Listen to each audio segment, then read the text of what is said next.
புதுக்கோட்டை மாவட்டத்துல இருந்து அறந்தாங்கி பக்கத்துல சின்ன வீரமங்கலம் அப்படிங்கிற ஒரு கிராமத்துல ஒரு நபர் வந்துட்டு எம்காம் முடிச்சுட்டு எம்ஃபிலுக்கு வந்துட்டு படிக்கணும்னு ஆசைப்பட்டாரு. அவரோட பெரிய ஆசையை பாத்தீங்கன்னா ஒரு பெரிய வாத்தியார் ஆகணும். நம்ம எல்லாருக்கும் வந்துட்டு பாடம் சொல்லி கொடுக்கணும். ஏன்னா அவருக்கு முந்தின தலைமுறை பாத்தீங்கன்னா யாருமே ஒரு பட்டதாரி கிடையாது. இவர் ஒரே ஒரு ஆள் தான். எப்படியாவது நம்ம வந்துட்டு வாத்தியாரான கொள்கையில பாத்தீங்கன்னா எம்ஃபில் படிக்கணும்.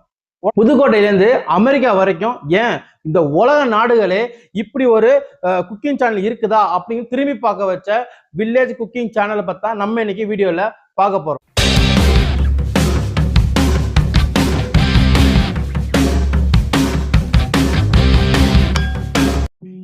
ஆடுகளை மேய்ச்சிக்கிட்டு ஒருத்தர் எம்காம் எம்ஃபில் படிப்பான்னு நினைச்சு பார்த்திருப்பீங்களா? அப்படிப்பட்டதான் நம்ம சுப்பிரமணி. நம்ம ஒரு பெரிய வாத்தியார் ஆகணும் தான் அவரோட பெரிய கொள்கை. அவருக்கு முன்னாடி பார்த்தீங்கன்னா பட்டதாரி யாருமே கிடையாது. அவங்க ஜென்ரேஷன்ல இவர் மட்டும் தான் பட்டதாரி ஆயிட்டாரு. இவர் எம்ஃபில் படிக்கும் போது ஒரு பெரிய ப்ராஜெக்ட் செய்யணும்னு சொல்லிட்டு அந்த கல்லூரி என்ன பண்றாங்கன்னா 25,000 கொடுத்து நீ வந்துட்டு அந்த ப்ராஜெக்டை வாங்கிரு அப்படின்னு சொல்லும் போது அவரு கிடையாது நான் பண்ணி காட்டுறேன்னு சொல்லி கணக்கென ஒரு கம்ப்யூட்டர் வாங்கணும்ல, அப்போ அந்த கம்ப்யூட்டர் வந்துட்டு 15,000 கொடுத்து வாங்கிக்கிறாரு. மீதி 10,000 கொண்டு போய் அவங்க அப்பாட்ட கொடுத்துக்கிறாரு. ஏன்னா அவங்க அப்பா சந்தோஷப்படுவான்னு சொல்லிட்டு அந்த 15,000 ஒரு கம்ப்யூட்டர் வாங்கி அதுல எப்படியாவது நம்ம அந்த ப்ராஜெக்ட் செஞ்சு முடிக்கணும் அப்படின்னு சொல்லி சுப்பிரமணியம் முடிவு பண்ணாரு. ஆனா என்னன்னு பாத்தீங்கன்னா அந்த ஊர்ல பாத்தீங்கன்னா வெறும் 2G தான். 2Gல வந்துட்டு எதுவுமே பண்ண முடியாதுன்னு சொல்லி போன்ல வந்துட்டு சிக்னலை வச்சு ஒரு பென்ட்ரைவ்ல சிம்மை போட்டு லேப்டாப்ல யூஸ் பண்ணி அதுல பாத்தீங்கன்னா அவர் அந்த ப்ராஜெக்ட் செஞ்சு முடிச்சாரு. எம்ஃபில் முடிச்சதுக்கு அப்புறம் நம்ம வேலைக்கு எப்படியாவது போயிடணும்னு சொல்லும் போது அந்த அரசாங்கம் பாத்தீங்கன்னா அவருக்கான வாய்ப்பு வழங்காம போயிடுச்சு. அதுக்கப்புறம் கோவம் அடைஞ்சு என்ன பண்ணிட்டாருன்னா எல்லாத்தையும் தூக்கி போட்டு எனக்கு படிப்பு வேணாம் ஒண்ணு வேணாம்னு சொல்லி தூக்கி போட்டுட்டாரு. அதுக்கப்புறம் என்ன பண்ணலாம் அப்படின்னு யோசிக்கும் போது சரி நம்ம வேலைக்கு போலாம் போது எதுவுமே நம்ம சொந்தமா வேலை செய்யணும் ரொம்ப நாள் ஆசை. ஆனா வேலை வந்துட்டு என்ன செய்யணும்னு அவ்வளவு சரியா தெரியல. அவர்கிட்ட இருந்தது அந்த ஒரே ஒரு லேப்டாப் மட்டும்தான். அந்த லேப்டாப் வச்சு நம்ம என்ன பண்ண போறோம்னு ரொம்ப யோசிக்கும் போது தான் கூகுள்ல பார்த்தா ஒரு ஆப்ஷன் வந்து 5 வருஷம் போராட்டத்துக்கு அப்புறம் பார்த்தீங்கன்னா 1 லட்ச ரூபாய் சம்பளம் வந்துச்சு. அந்த 1 லட்ச ரூபாய் சம்பளம் பார்த்தீங்கன்னா பாம்பேல வந்துட்டு எனக்கு அகைன்ஸ்டா நீ வந்துட்டு ஒரு தனக்கென ஒரு வெப்சைட்டை கண்டுபிடிச்சாரு 5 வருஷம் போராட்டத்துக்கு அப்புறம். அதுல போராட்டத்துக்கு அப்புறம் பாத்தீங்கன்னா பாம்பேல பாத்தீங்கன்னா அந்த பாம்பேல இருந்து அந்த வந்து வெப்சைட் எனக்கு கொடுத்துருன்னு சொல்லி மிரட்டி வாங்கியிருக்காங்க. ஒண்ணு வெப்சைட் என்கிட்ட கொடுத்துரு, இல்ல நீ வெப்சைட்டை நடத்த முடியாத அளவுக்கு நான் ஏதாவது பண்ணிடுறேன்னு சொல்லி பெரிய நிறுவனம் வந்துட்டு அவர்கிட்ட மோதி வேற வழி இல்லாம என்ன பண்ணிட்டாருன்னா அந்த வெப்சைட்டை கொண்டு போயிட்டு அந்த நிறுவனத்துல வித்துட்டாரு.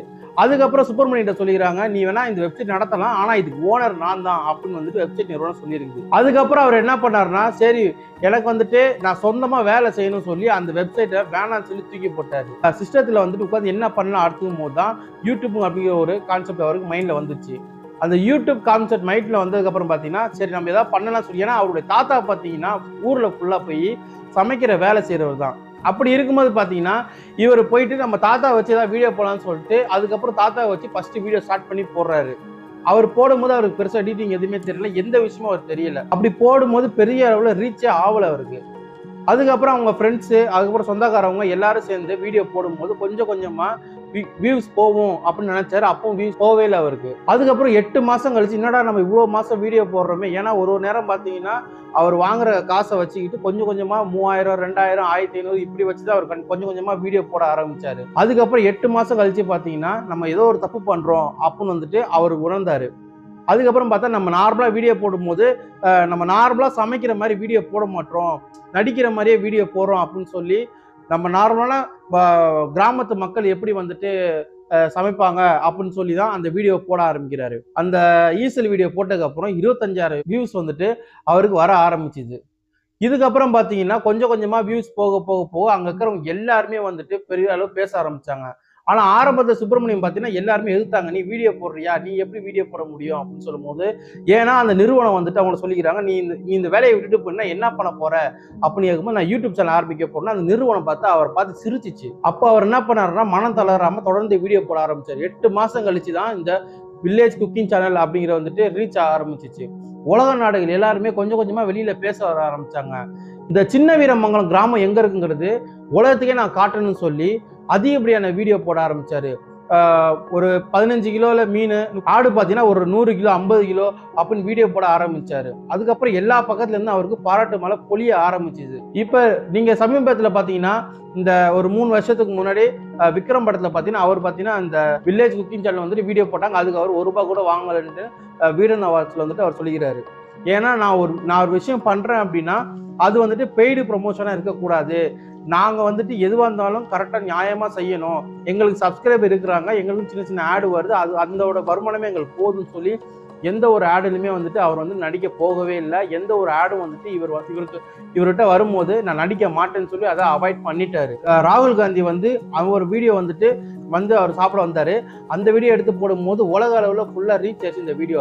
America, German, Italy, France, Singapore, Malaysia, Dubai எல்லா இடத்துலையுமே இவர் வீடியோ ஃபுல்லாக அதிகமாக ஆரம்பிச்சிச்சு. நார்மலான ஒரு கிராமத்துலேருந்து வந்த சுப்பிரமணியம் பார்த்தீங்கன்னா தனக்கான ஒரு யூடியூப் சேனல் ஆரம்பிச்சு தன்னுடைய ஃபேமிலி மெம்பர்ஸை வச்சு இந்த யூடியூப் சேனல் நடத்தி ஒற்றுமையால மட்டும்தான் இந்த வீடியோ வந்துட்டு ரீச் ஆயிருக்கும் நான் நம்புறேன். இதுக்கப்புறம் 30 மில்லியன் சப்ஸ்கிரைபர் இப்போ டேட் வரைக்கும் வந்துட்டு அவங்க வந்து ரீச் பண்ணியிருக்கிறாங்க. டைமண்ட் பட்டன் கடைசி அவங்க வாங்கியிருக்கிறாங்க. இப்போ 5 days பிஃபோர் பார்த்தீங்கன்னா அமெரிக்காவில் போய் நண்டு வீடியோ போடுறதை நீங்க எல்லாருமே பார்த்து அடுத்த வீடியோவில் சந்திப்போம். உங்களிலிருந்து விடைபெறுவது உங்கள் சரவணா.